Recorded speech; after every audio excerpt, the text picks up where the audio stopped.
কিছু সাহাবী এবং হযরত আলী রাদিয়াল্লাহু তাআলা আনহু ও দয়ার নবী মুহাম্মদ সাল্লাল্লাহু আলাইহি ওয়াসাল্লাম এক যুদ্ধ থেকে ফিরছিলেন। এইভাবে মরুভূমির পথ পাড়ি দিয়ে অনেক সময় ধরে তারা হেঁটে যাচ্ছিল। কিছু দূর যাওয়ার পরে একটা জায়গায় পৌঁছলো। সেখানে পৌঁছে তিনি তার সাহাবীদেরকে জিজ্ঞাসা করেন, এটি কোন স্থান? মুহাম্মদ সাল্লাল্লাহু আলাইহি ওয়াসাল্লামের এই প্রশ্নের উত্তরে একজন সাহাবী উত্তর দেন, হে আল্লাহর রাসূল, এই স্থানটির নাম ওয়াদি আরজাক। এখানে একটি কূপ আছে, কিন্তু কত হাজার বছর ধরে কোনো মানুষ এর কাছেও যায়নি। কারণ যখন কিছু জিন হযরত সুলাইমান আলাইহিস সালামের কাছ থেকে পালিয়ে যায়, তখন তারা এখানে এসে বসবাস শুরু করে। সেই সময় তারা শপথ করেছিল যে তারা কখনো হযরত সুলাইমান আলাইহিস সালামের আনুগত্য করবে না এবং সর্বদা আল্লাহ ও তার রাসূলের অবাধ্য হবে। সাহাবী আরো বলেন যে এখানেই হযরত সুলাইমান আলাইহিস সালামের সেনাবাহিনী এবং এই জিনদের মধ্যে এক ভয়াবহ যুদ্ধ সংঘটিত হয়েছিল। সেই যুদ্ধে এই জিনরা হযরত সুলাইমান আলাইহিস সালামের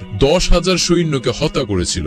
আজও এই জিনরা সেই ভয়ঙ্কর কূপের ভেতরে এবং তার আশেপাশে বাস করে। যখনই কেউ সেখানে যায়, তারা তাকে নির্মমভাবে হত্যা করে। এই কথা শুনে আমাদের নবী সাল্লাল্লাহু আলাইহি ওয়াসাল্লাম বললেন, তাহলে এটা সেই জায়গা যেখানে এই জিনরা বাস করে এবং কোনো কারণ ছাড়াই মানুষ হত্যা করে? যদি তাই হয়, তাহলে আমাদের এখানেই থামতে হবে। এর সমাধান খুঁজে বের করা প্রয়োজন, কারণ আমরা এভাবে অত্যাচারীদের মুক্ত রাখতে পারি না। তারপরে মুহাম্মদ সাল্লাল্লাহু আলাইহি ওয়াসাল্লাম বললেন, দীর্ঘ ভ্রমণের কারণে আমরা সবাই খুব তৃষ্ণার্ত এবং ক্লান্ত। কাছাকাছি আর কোনো কূপ নেই। তোমাদের কেউ কেউ সেই কূপ থেকে পানি আনতে যাও। নবী সাল্লাল্লাহু আলাইহি ওয়াসাল্লামের নির্দেশের পর কিছু সাহাবী পানি আনতে সেই কূপের দিকে এগিয়ে গেলেন। কিন্তু কূপের কাছে পৌঁছানোর সাথে সাথে হঠাৎ কূপের ভেতর থেকে একটা ভয়ঙ্কর জিন বেরিয়ে এলো। তার চেহারা এতটাই ভয়ঙ্কর ছিল যে এটি আগুনের জ্বলন্ত অঙ্গারের মতো ছিল। তাকে দেখে সাহাবীরা এগিয়ে যাওয়ার সাহস সঞ্চয় করতে পারলেন না এবং ভয়ে পিছু হটলেন। কিন্তু সেই সাহসী সাহাবীদের মধ্যে একজন, যার নাম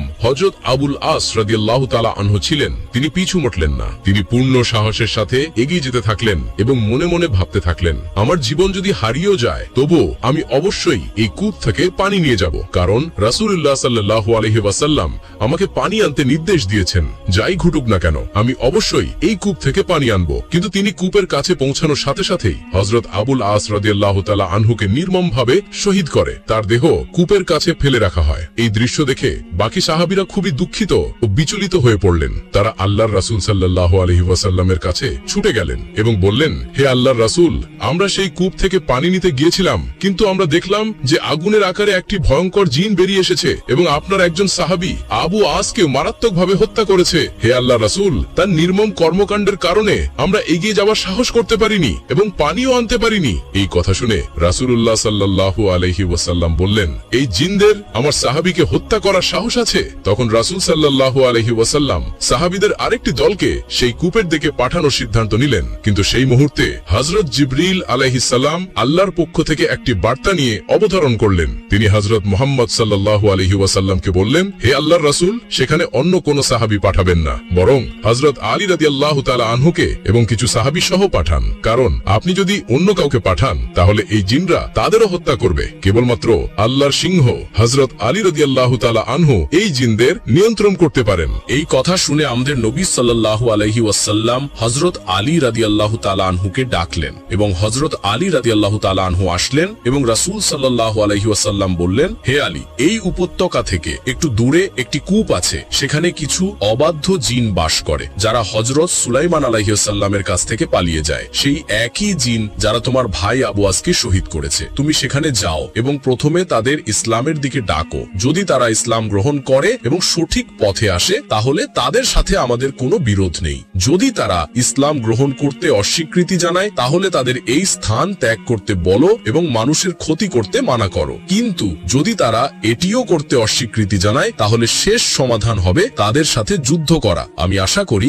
আল্লাহ রাব্বুল আলামিন তোমাকে এই যুদ্ধে সাফল্য দান করবেন। হযরত আলী রাদিয়াল্লাহু তাআলা আনহু এই আদেশের জন্য অপেক্ষা করছিলেন। তিনি কিছু সাহাবীকে সাথে নিয়ে সেই কূপের দিকে রওনা দিলেন যেখানে জিনরা বাস করত। হযরত আলী রাদিয়াল্লাহু তাআলা আনহুকে নিয়ে যখন সেই কূপের কাছে পৌঁছালেন, তখন হঠাৎ একই ভয়ঙ্কর জিন কূপ থেকে বেরিয়ে এলো। তাদের দেখে তিনি বললেন, হে মানুষ, আমার ভয়াবহ মুখ দেখেও কি তোমরা ভয় পাওনি? আমি ইতিমধ্যেই তোমাদের একজন সঙ্গীকে নির্মমভাবে হত্যা করেছি এবং এখন তোমরা আবার এখানে এসেছো। জেনে রাখো, এবার আমি তোমাদের সবাইকে আরো নির্মমভাবে হত্যা করব এবং এই পৃথিবী থেকে তোমাদের নিশ্চিহ্ন করে দেব। জিনের কথা শুনে হযরত আলী রাদিয়াল্লাহু রাদিয়াল্লাহু তাআলা আনহু উচ্চ স্বরে বললেন, হে আল্লাহর অবাধ্য জিন, শোন, আমি আল্লাহর সিংহ আলী। সমগ্র বিশ্বের নবী আমাকে তোমার কাছে পাঠিয়েছেন, হযরত মুহাম্মদ সাল্লাল্লাহু আলাইহি ওয়াসাল্লাম, এবং আমি তার নির্দেশে সর্বপ্রথম তোমাকে ইসলাম গ্রহণের জন্য আমন্ত্রণ জানাচ্ছি। হযরত আলীর কাছ থেকে এই কথা